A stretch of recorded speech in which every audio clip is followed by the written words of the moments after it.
कल हम लोगों ने एसपी साहब के साथ फ्लैग मार्च भी कराया। इसका उद्देश्य भी यही था कि जो हमारे मतदाता हैं, जो नागरिक हैं, वो जागरूक हों और निर्भय होकर मतदान कर सकें।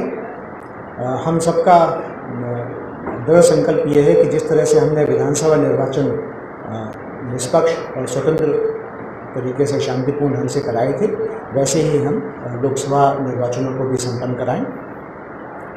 जो महत्वपूर्ण चीज़ें हैं वो ये है, पहला तो हमारा डिस्ट्रिक्ट कॉन्टैक्ट सेंटर काम करना शुरू कर दिया है। 1950 इसका नंबर है, इसका ज़रूर आप लोग प्रचार प्रसार कीजिए ताकि सभी मतदाताओं को इसकी जानकारी हो, आम नागरिकों को इसकी जानकारी हो। इस नंबर से वो इलेक्शन संबंधी कोई भी जानकारी हासिल कर सकते हैं। कोई अगर उनकी शिकायत है, उस शिकायत को भी दर्ज करा सकते हैं, और किस क्षेत्र में, किस मतदान केंद्र में उनका नाम है, उसके संबंध में भी जानकारियाँ वो प्राप्त कर सकते हैं। तो इस नंबर का 1950 का आप ज़रूर प्रचार प्रसार करें। संपत्ति विरूपण के लिए हमने कल से ही कार्रवाई शुरू कर दी है।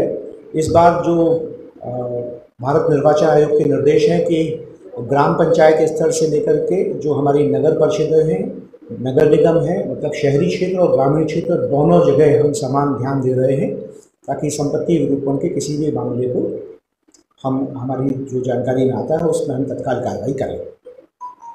अवैध शराब के लिए भी उसका परिवहन ना हो, उसकी बिक्री ना हो, इसके लिए हमने एक्साइज के और एसपी साहब ने पुलिस की तरफ से फ्लाइंग स्क्वाड गठित किया हुआ है जो इसमें बराबर निगरानी रखेगा, और इसकी प्रतिदिन की रिपोर्टिंग हमें निर्वाचन आयोग को करनी होती है। कानून और व्यवस्था के लिए भी हमने पिछली बार की तरह ही बेहतर व्यवस्थाएं की हैं। जो आम लाइसेंसेज हमारे यहाँ से जारी हुए हैं उसमें से अधिकांश लोगों ने वापस नहीं लिए थे, जिन्होंने विधानसभा निर्वाचन के दौरान जमा कराए थे। जिन्होंने वापस लिए हैं उनको हम फिर से जमा करवाने के लिए उनको 2 दिन की मोहलत दी है और उसमें हम उनको जमा करा रहे हैं। कैश फ्लो न हो, किसी तरह से मतदाताओं को प्रलोभन न दिया जा सके, इसके लिए हमने एफएसटी और एसएसटी का गठन किया है। जो एफएसटी है हमारी, प्रत्येक विधानसभा क्षेत्र में, देवास जिले में 3 एफएसटी हमने जैसे गठित की हैं। जो फ्लाइंग स्क्वाड हमारे हैं उसमें एक एग्जीक्यूटिव मजिस्ट्रेट है, पुलिस ऑफिसर है और एक वीडियोग्राफर है।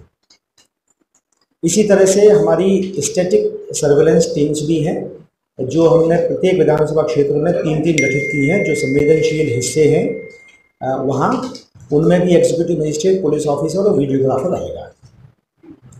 जो जिस तरह की अनुमतियां हम सभाओं के लिए हमारे सक्षम अधिकारी देते हैं, चाहे वो जुलूस के लिए हो, सभा के लिए हो या किसी तरह की रैली के लिए हो, तो न केवल वो अनुमतियां हम अपने सुगम पोर्टल और सुविधा पोर्टल से जारी करते हैं, बल्कि उन सभाओं की, उन प्रोसेशन की, उन रैलियों की वीडियोग्राफी भी कराई जाती है।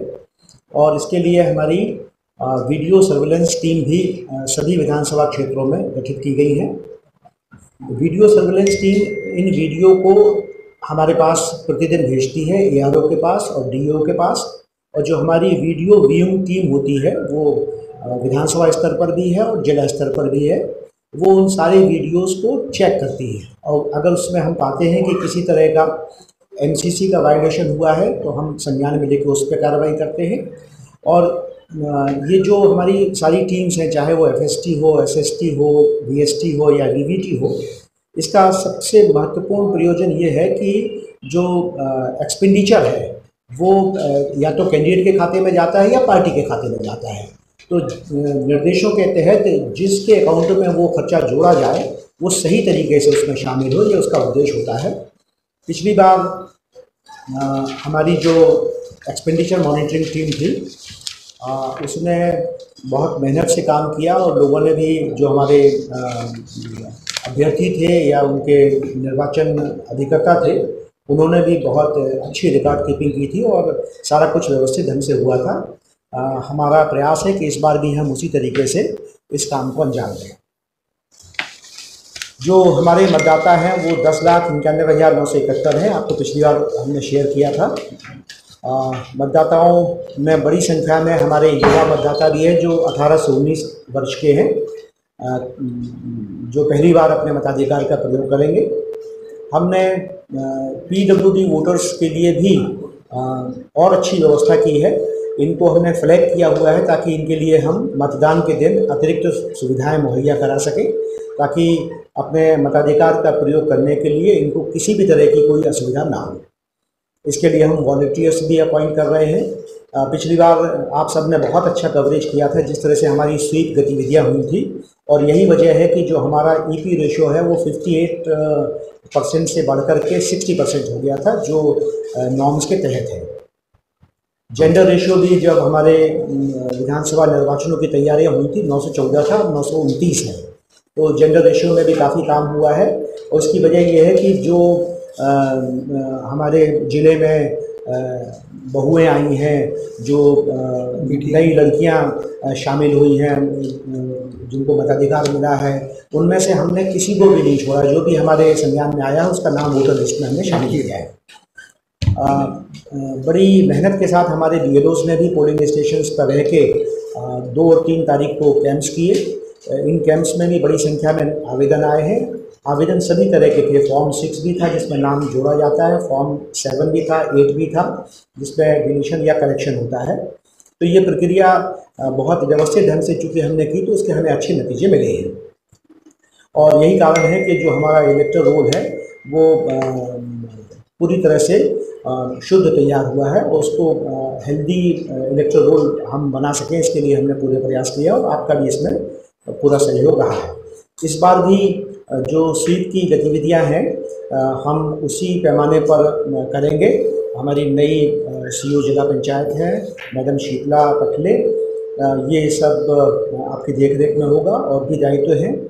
तो हम लोग इसको बूथ लेवल पे कर रहे हैं। उसके लिए न केवल हमारे जो अवेयरनेस फोरम है या जो हमने ग्रुप्स बनाए हैं, या ELC है, हमारी चुनावी पाठशाला है, इन सब को हम फोकस कर रहे हैं, और हमारा ध्यान खास तौर पर उन पोलिंग स्टेशंस पर है जहां विधानसभा निर्वाचन के समय 60% से कम मतदान हुआ है। हम चाहते हैं, पिछली बार आपको ध्यान होगा कि विधानसभा निर्वाचन जो अभी हुए हैं 2018 में, उस समय हमारा वोटर टर्नआउट 81% हुआ है, जबकि इसके पहले के विधानसभा 2013 के निर्वाचनों में वो 76% था। तो 5% का इंक्रीज वोटर टर्नआउट में होना एक बड़ी सफलता है। 5% बहुत बड़ी संख्या होती है।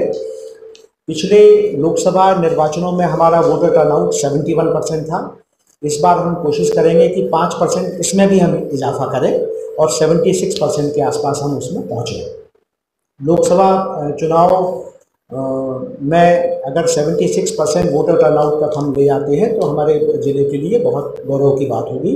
उद्देश्य यही है, जिस तरह से ECI का मोटो है कि कोई भी मतदाता न छूटे, तो उसके लिए हमने पोलिंग स्टेशंस में भी अतिरिक्त सुविधाएं हम मुहैया कराएंगे। जैसा आप जानते हैं कि 12 तारीख को या 19 तारीख को 12 तारीख को चूँकि विदिशा में मतदान होगा, और 19 तारीख को देवास संसदीय क्षेत्र का मतदान होगा। उस समय गर्मी भी अपने चरम पर होती है, तो हम उनके लिए सुविधाजनक बैठक व्यवस्था रखेंगे, ठंडे पेयजल की व्यवस्था रखेंगे।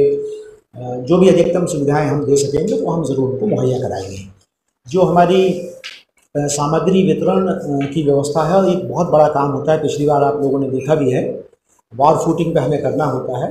उसी प्रक्रिया को जैसा हमने विधानसभा निर्वाचनों में अपनाया था, डिसेंट्रलाइज तरीके से हम सामग्री का वितरण करेंगे। केवल देवास और हाटपिपलिया की सामग्री देवास से वितरित की जाएगी, बाकी तीनों विधानसभा क्षेत्रों की सामग्री संबंधित विधानसभा क्षेत्र से ही वितरित की जाएगी। इसके लिए हमने बागली में, खातेगांव में और सोनकच्छ में अस्थायी स्ट्रॉन्ग रूम बनाए हुए हैं। स्ट्रॉन्ग रूम में वही प्रोटोकॉल है जो हमारा मेन स्ट्रॉन्ग रूम में होता है, और वहाँ से फिर हमारी टीम्स अपने पोलिंग स्टेशंस पर रवाना होंगी।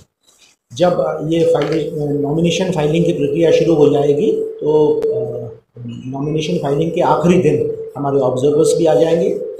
जनरल ऑब्जर्वर्स भी होते हैं, पुलिस ऑब्जर्वर भी होते हैं, और एक्सपेंडिचर ऑब्जर्वर भी होते हैं। तो उसके बाद जब कैंडिडेचर तय हो जाएगा तो हमारा एक्सपेंडिचर मॉनिटरिंग सिस्टम भी काम करना शुरू करेगा।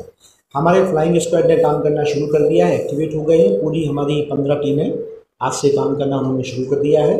सी विजिल के बारे में आप अवगत हैं कि कोई भी शिकायत है आप उसको सी विजिल के मार्फत भेज सकते हैं और उसमें एक निर्धारित समयावधि में 100 मिनट के भीतर हमें उसकी जांच करके उसमें जो रिपोर्ट होती है, जो डिसीजन होता है, वो अपलोड करना होता है। तो सारा कुछ ऑनलाइन हो गया है। हमने ई-रोल का जो प्यूरिफिकेशन किया है वो भी हमारे ERO नेट से ही हुआ है।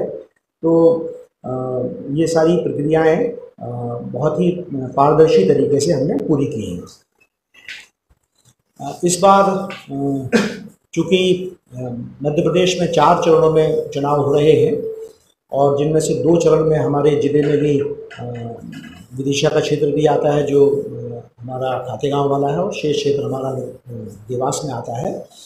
तो हमें थोड़ी सी अतिरिक्त सुविधा इस बात की हो गई है कि चूँकि बागली को हमें एक साथ नहीं लाना पड़ेगा, तो वो क्राउड मैनेजमेंट में हमें सुविधा हो जाएगी। जो चूँकि BNP परिसर में भी हमारे पास बहुत अधिक स्थान नहीं है। ये हमारी संक्षिप्त तैयारियां हैं। SP साहब कुछ बताना चाहेंगे इसके बारे में? जो